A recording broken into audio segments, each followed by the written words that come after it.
And we do want to welcome in independent testing expert Scott Smith now. Scott's team conducting tests in East Palestine since early on in the crisis. Scott, thank you so much for being here.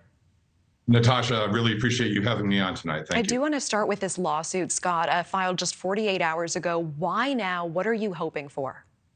Well, first of all, the Government Accountability Project, whistleblower.org, I really appreciate Leslie Pacey and the organization reaching out to me. This is going to allow me to continue my work and better serve the community.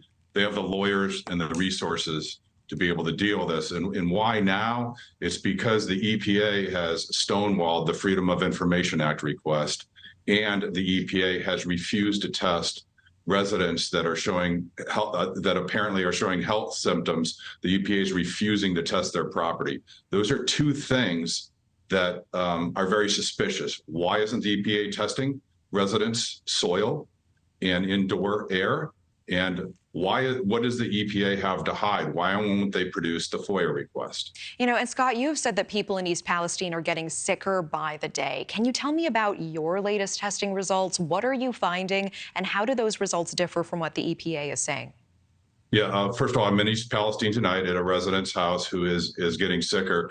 And I want to say that not all residents are getting sicker, but there are quite a few that continue to get sicker. And what appears is that, this contamination didn't spread evenly in the soil and across all these different surfaces.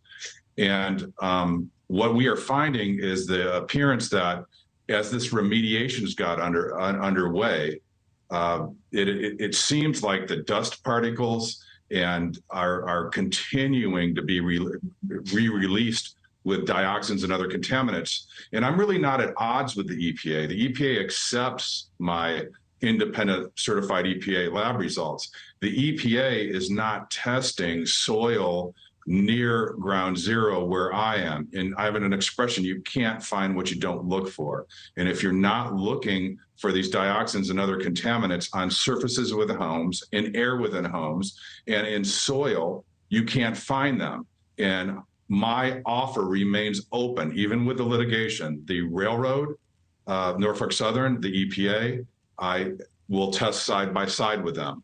And I've given them every opportunity to test side by side with me and see what the results come out to be. And they just will not take me up on the offer. So it's hard to understand. I see. And so the EPA maintains that, it is still safe for residents to live there. But you're saying that in specific homes and specific areas, you are finding significantly elevated levels of toxic compounds, including dioxins. Is that right?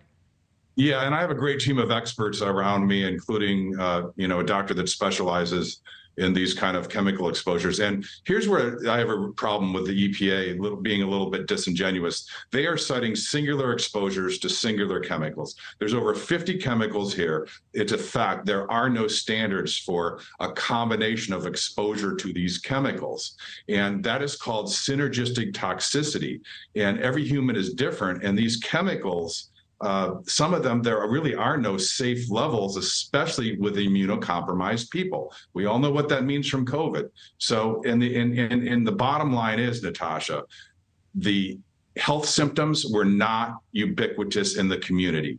Children coughing up blood, children urinated blood, adults urinated blood. There are a lot of female issues with menstrual cycles. None of this was present and prevalent in the community the way it is now before. So in many ways, you don't need my testing or anybody else's testing to know something is going on with health here, and it is getting worse in some of these people, and they need help. Okay. Scott Smith, I appreciate you bringing this to us, and I appreciate you staying on top of this. Independent testing expert, thank you so much for your time.